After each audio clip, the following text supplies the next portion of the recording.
Council of financial planners 20 ವರ್ಷ ಹಿಂದೆ societies act ಪ್ರಕಾರ ರಿಜಿಸ್ಟರ್ ಆಗಿದೆ.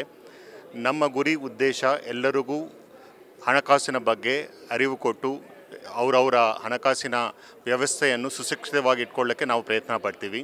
ಈಗ ಇಂಟರ್ನ್ಯಾಷನಲ್ ವುಮೆನ್ಸ್ ಡೇ ನಡೀತಾ ಇದೆ. ಸೊ ನಮ್ಮ ದೇಶದಲ್ಲಿ ವುಮೆನ್ಸ್ಗೆ ಫೈನಾನ್ಷಿಯಲ್ ಎಂಪವರ್ಮೆಂಟ್ ಇನ್ನೂ ಸ್ವಲ್ಪ ಜಾಸ್ತಿ ಬರಬೇಕು ಅನ್ನೋ ಉದ್ದೇಶದಿಂದ ನಾವು ಇವತ್ತು ಈ ವಾಕಥಾನ ಇಟ್ಕೊಂಡಿದ್ದೀವಿ. ಈ ವಾಕಥಾನ ಉದ್ದೇಶ ನಮ್ಮ ಪ್ರಜೆಗಳಲ್ಲಿ ಹೇಗೆ ನಮ್ಮ ಮಹಿಳೆಯರಿಗೆ ಸಶಕ್ತವಾಗಿ ಅವರ ಹಣಕಾಸಿನ ವ್ಯವಸ್ಥೆ ನೋಡ್ಕೋಬೇಕು ಅನ್ನೋದನ್ನು ಅರಿವು ಕೊಡಬೇಕು ಅಂತ ನಾವು ಈ ವಾಕಥಾನ ಮಾಡ್ತಾ ಇದ್ದೀವಿ. ತಮ್ಮ ಎಲ್ಲರ ಸಹಕಾರ ಬೇಕು ಅಂತ ನಾನು ಬೇಡ್ಕೊತೀನಿ. ನಾವು ಕೌನ್ಸಿಲ್ ಆಫ್ ಫೈನಾನ್ಷಿಯಲ್ ಪ್ಲಾನರ್ಸ್ ವತಿಯಿಂದ ಈ ಫೈನಾನ್ಷಿಯಲ್ ಪ್ಲಾನಿಂಗ್ ಬಗ್ಗೆ 2006 ಇಸವಿಯಿಂದ ನಾವು ರೆಗ್ಯುಲರ್ ಆಗಿ ಏನೋ ಒಂದು ಕಾರ್ಯಕ್ರಮ ಇಟ್ಕೊಂಡು ಮುಂದೆ ಹೋಗ್ತಾ ಇದ್ದೀವಿ.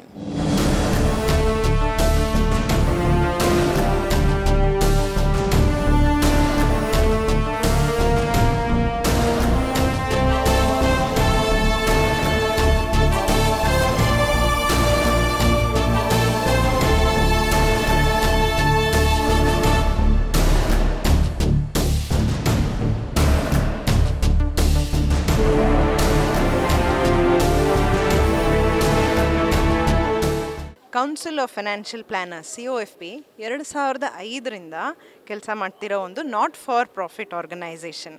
ಇಲ್ಲಿ ಲೀಡಿಂಗ್ ಫೈನಾನ್ಷಿಯಲ್ ಪ್ಲ್ಯಾನರ್ಸ್ ಮತ್ತು ಫೈನಾನ್ಷಿಯಲ್ ಪ್ಲ್ಯಾನಿಂಗ್ ಫೀಲ್ಡಲ್ಲಿರೋ ಎಲ್ಲ ತಜ್ಞರು, ಎಲ್ಲ ಪ್ರೊಫೆಷ್ನಲ್ಸು ಒಂದು ವಾಲಂಟ್ರಿಯಾಗಿ ಮಾಡ್ಕೊಂಡಿರೋ ಆರ್ಗನೈಸೇಷನ್.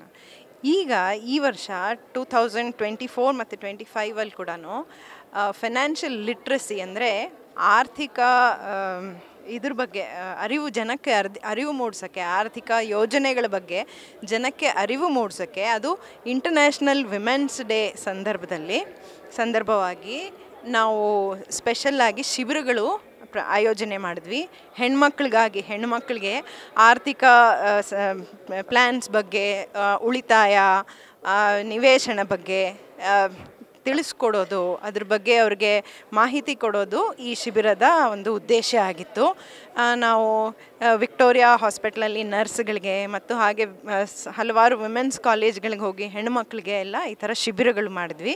ಇವತ್ತು ಅದೇ ಉದ್ದೇಶದಿಂದ ಮತ್ತು ಬಹಳಷ್ಟು ಮಹಿಳೆಯರು ಫೈನಾನ್ಷಿಯಲ್ ಪ್ಲ್ಯಾನಿಂಗ್ ಫೀಲ್ಡಲ್ಲಿ ಭಾಗವಹಿಸಬೇಕು, ಫೈನಾನ್ಷಿಯಲ್ ಪ್ಲ್ಯಾನರ್ಸ್ ಆಗಬೇಕು ಅಂತ ಎಲ್ಲ mutual fund advisers, insurance advisers ಎಲ್ಲರೂ COFP ಮೆಂಬರ್ಸ್ ಆಗಿ ಸಮಾಜಕ್ಕಾಗಿ ಒಂದು ಇದು ಮಾಡಬೇಕು, ಅವ್ರ ಭಾಗನ ಸಮಾಜಕ್ಕೆ ಅವ್ರದ್ದೇ ಆದ ಒಂದು ಇದು ಮಾಡಬೇಕು, ಡ್ಯೂಟಿ ಮಾಡಬೇಕು ಅಂದ್ಬಿಟ್ಟು ಇವತ್ತೊಂದು ವಾಕಥಾನ್ ಇಲ್ಲಿ ಆರ್ಗನೈಸ್ ಮಾಡಿದ್ದೀವಿ. ಬಹಳ ಒಳ್ಳೆ ನಂಬರ್ಸಲ್ಲಿ ಜನ ಬಂದಿದ್ದಾರೆ. So the main objective of the walkathon is improving financial literacy. ಜನಕ್ಕೆ ಆರ್ಥಿಕ ಹಣಕಾಸು ವ್ಯವಹಾರಗಳ ಬಗ್ಗೆ ಅರಿವು ಮೂಡಿಸೋದು ಮತ್ತು ಹೆಣ್ಣುಮಕ್ಳಿಗೆ ಫೈನಾನ್ಷಿಯಲ್ ಪ್ಲ್ಯಾನಿಂಗ್ ಫೀಲ್ಡಲ್ಲಿ ಬರೋಕ್ಕೆ ಇನ್ನೂ ಹೆಚ್ಚಾಗಿ ಬರೋಕ್ಕೆ ಪ್ರೋತ್ಸಾಹ ಮಾಡೋದು ಈ ವಾಕಥಾನ್ ಉದ್ದೇಶ. ನ್ಯೂಸ್ ಫಸ್ಟ್ ನಿರ್ಭೀತಿಯಿಂದ ನಿಮ್ಮ ಪರವಾಗಿ.